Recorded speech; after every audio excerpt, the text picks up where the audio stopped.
আকাশবাণী কলকাতা স্থানীয় সংবাদ পড়ছে প্রিয়া বিশ্বকর্মা। প্রথমে বিশেষ বিশেষ খবর।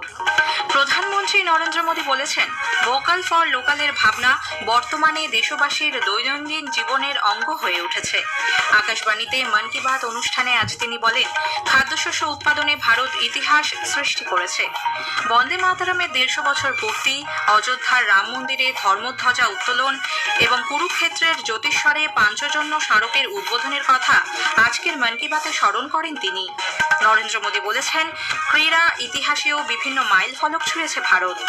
প্রধানমন্ত্রীর মন কি বাত তার মধ্যে গর্ব ও আশার সঞ্চার করেছে বলে রাজ্যপাল ডক্টর সিভি আনন্দ বোস উল্লেখ করেছেন। পশ্চিমবঙ্গ সহ 12টি রাজ্য ও কেন্দ্রশাসিত অঞ্চলে ভোটার তালিকায় এসআইআর প্রক্রিয়া সম্পূর্ণ করার সময়সীমা বাড়ানো হয়েছে। সংসদের শীতকালীন অধিবেশন আগামীকাল শুরু হচ্ছে। এর প্রাক্কালে আজ সর্বদল বৈঠক অনুষ্ঠিত হয়। রাজ্যে আগামী বুধবার থেকে তাপমাত্রা কমতে পারে বলে আলিপুর আবহাওয়া দপ্তরের পূর্বাভাস। আসছে বিস্তারিত খবরে। প্রধানমন্ত্রী নরেন্দ্র মোদী বলেছেন, ভোকাল ফর লোকালের ভাবনা বর্তমানে দেশবাসীর দৈনন্দিন জীবনের অঙ্গ হয়ে উঠেছে। আকাশবাণীতে 128তম মন কি বাত অনুষ্ঠানে তিনি বলেন, মানুষ যেভাবে উৎসবের মরশুম থেকে শুরু করে বিভিন্ন সময় দেশীয় বাজারে তৈরি পণ্য ক্রয় করছেন, তা স্বদেশী ভাবনারই প্রতিফলন। দক্ষিণ আফ্রিকায় G20 সম্মেলনে তিনি বিশ্ব নেতাদের ভারতের হস্তশিল্পের সামগ্রী উপহার দিয়েছেন বলে শ্রী মোদী জানান। मुझे खुशी है कि वोकल फॉर लोकल की भावना को देश के करोड़ों लोगों ने अपने जीवन का हिस्सा बना लिया है। आने वाले कुछ दिन में क्रिसमस और नए वर्ष पर खरीदारी का नया दौर शुरू होने वाला है। मैं आपको फिर याद दिलाऊंगा, वोकल फॉर लोकल का मंत्र याद रखें। खरीदे वही जो देश में बना हो, बेचे वही जिसमें किसी देशवासी की मेहनत लगी हो। প্রধানমন্ত্রী বলেন, 35 কোটি 70 লক্ষ টন খাদ্যশস্য উৎপাদন করে ভারত ইতিহাস সৃষ্টি করেছে। 10 বছর আগের তুলনায় খাদ্যশস্য উৎপাদনের পরিমাণ 10 কোটি টন বৃদ্ধি পেয়েছে। চলতি বছর জাতীয় স্তোত্র বন্দে মাতরমের 150 বছর পূর্তি, সম্প্রতি অযোধ্যার রাম মন্দিরে ধর্মধ্বজার উত্তোলন এবং কুরুক্ষেত্রের জ্যোতিষ্বরে পাঞ্চজন্য স্মারকের উদ্বোধনের কথা আজকের মন কি বাতে স্মরণ করেন নরেন্দ্র মোদী। ক্রীড়া জগতে ভারতের ক্রমবর্ধমান অগ্রগতির কথা উল্লেখ করে শ্রী মোদী বলেন, কিছুদিন আগেই কমনওয়েলথ গেমসের আয়োজক হিসেবে ভারতের নাম ঘোষণা করা হয়েছে। এই কৃতিত্ব দেশ এবং নাগরিকদের।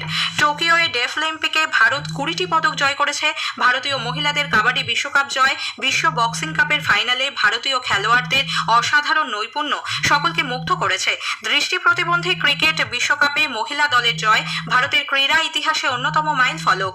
একই সঙ্গে আইসিসি ক্রিকেট বিশ্বকাপে মেয়েদের খেতাব অর্জনের কথাও এই দিনের মন কি বাতে তুলে ধরেন প্রধানমন্ত্রী। পশ্চিমবঙ্গ সহ 12টি রাজ্য এবং কেন্দ্রশাসিত অঞ্চলে ভোটার তালিকায় বিশেষ নিবিড় সংশোধনী এসআইআর এর কাজ শেষ করার সময়সীমা 1 সপ্তাহের জন্য বাড়িয়েছে নির্বাচন কমিশন।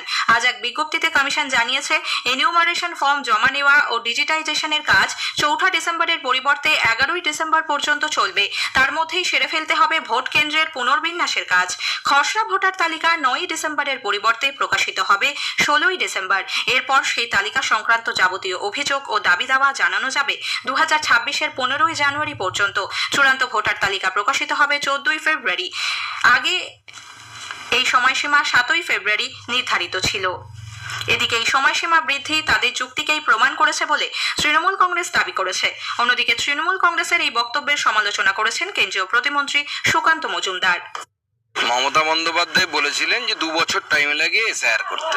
আমরাও তো চাইছিলাম মমতা বন্দ্যোপাধ্যায়ের কথা মেনে 2 বছর করে দেওয়া হোক এবং রাষ্ট্রপতি শাসন জারি করে যতদিন পর্যন্ত মমতা বন্দ্যোপাধ্যায়ের টেনিওর আছে ততদিন পর্যন্ত উনি মুখ্যমন্ত্রী থাকতেন, আর ওনার টেনিওর শেষ হয়ে যাওয়ার পর রাষ্ট্রপতি শাসন জারি করে এসআইআর ভোট যা করানো হতো। তবে উনি 2 বছর চেয়েছিলেন, 1 সপ্তাহ বেড়েছে। এটাকে কতটা মানা ওনারা মানবেন সেটা ওনাদের ব্যাপার। সিপিআইএম এর কেন্দ্রীয় কমিটির সদস্য সুজন চক্রবর্তী বলেছেন, বিএলওদের ঘাড়ে সমস্ত দায়িত্ব চাপার ফলে পরিস্থিতি আরো ঘোরালো হয়েছে।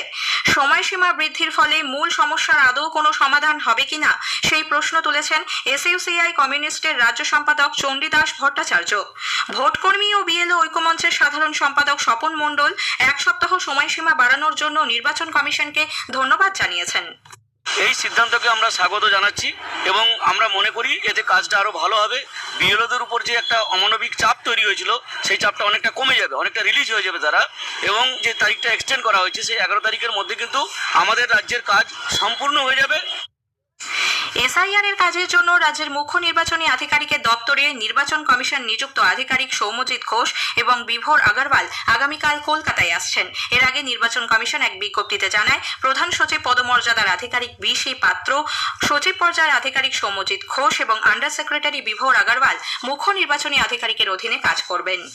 ভোটার তালিকায় বিশেষ নিবিড় সংশোধন এসআইআর এর অগ্রগতি খতিয়ে দেখতে দক্ষিণ 24 পরগনার ফলতায় যান নির্বাচন কমিশন নিযুক্ত বিশেষ পর্যবেক্ষক সুব্রত গুপ্ত এবং 12 জন পর্যবেক্ষক দলের সদস্য সি মুরুগান। আজ বিডিও অফিসে এক বৈঠকে বিএলওদের সঙ্গে কথা বলেন তারা।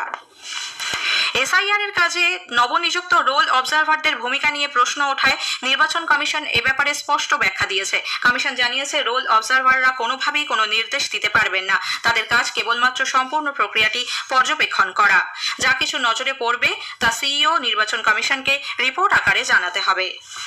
তৃণমূল কংগ্রেস অনুপ্রবেশকারীদের জোর করে নাগরিক হিসেবে দেখানোর অপচেষ্টা করছে বলে বিজেপি অভিযোগ করেছে। কেন্দ্রীয় প্রতিমন্ত্রী সুকান্ত মজুমদার এক্স হ্যান্ডেলে এই অভিযোগ করেছেন। সংসদের শীতকালীন অধিবেশন আগামীকাল শুরু হচ্ছে। এর আগে আজ নতুন দিল্লিতে সংসদের অ্যানেক্স ভবনে সর্বদলীয় বৈঠক করে সরকার। প্রতিরক্ষা মন্ত্রী রাজনাথ সিং এর সভাপতিত্বে এই বৈঠকে উপস্থিত ছিলেন 36টি রাজনৈতিক দলের 50 জন নেতা। যোগ দেন তৃণমূল কংগ্রেসের ডেরেক ওব্রায়েন, কংগ্রেসের গৌরব গগৈ প্রমুখ। বৈঠকের পর সাংবাদিকদের সংসদ বিষয়ক মন্ত্রী কিরেন রিজিজু বলেন, শীতকালীন অধিবেশন সুষ্ঠুভাবে পরিচালনার জন্য সব রাজনৈতিক দলের নেতাদের সহযোগিতা চাওয়া হয়েছে। রাজ্যের প্রায় সব জেলাতেই আগামী দুদিন তাপমাত্রার বিশেষ হেরফের না হলেও বুধবার থেকে তাপমাত্রার পারদ আবার কমবে। আলিপুর আবহাওয়া দপ্তরের বিজ্ঞানী ডক্টর অন্বেষা ভট্টাচার্য আকাশবাণীকে জানিয়েছেন, উত্তরে বাতাস আবার শক্তিশালী হওয়ার ফলে আগামী বুধবার থেকে সর্বনিম্ন তাপমাত্রা পুনরায় স্বাভাবিকের নিচে থাকবে। শেষ করার আগে স্থানীয় সংবাদের বিশেষ কিছু অংশ আরও একবার। প্রধানমন্ত্রী নরেন্দ্র মোদী বলেছেন, ভোকাল ফর লোকালের ভাবনা বর্তমানে দেশবাসীর দৈনন্দিন জীবনের অঙ্গ হয়ে উঠেছে। আকাশবাণীতে মন কি বাত অনুষ্ঠানে আজ তিনি বলেন, খাদ্যশস্য উৎপাদনে ভারত ইতিহাস সৃষ্টি করেছে। পশ্চিমবঙ্গ সহ 12টি রাজ্য ও কেন্দ্রশাসিত অঞ্চলে ভোটার তালিকায় এসআইআর প্রক্রিয়া সম্পূর্ণ করার সময়সীমা বাড়ানো হয়েছে। স্থানীয় সংবাদ শেষ হলো।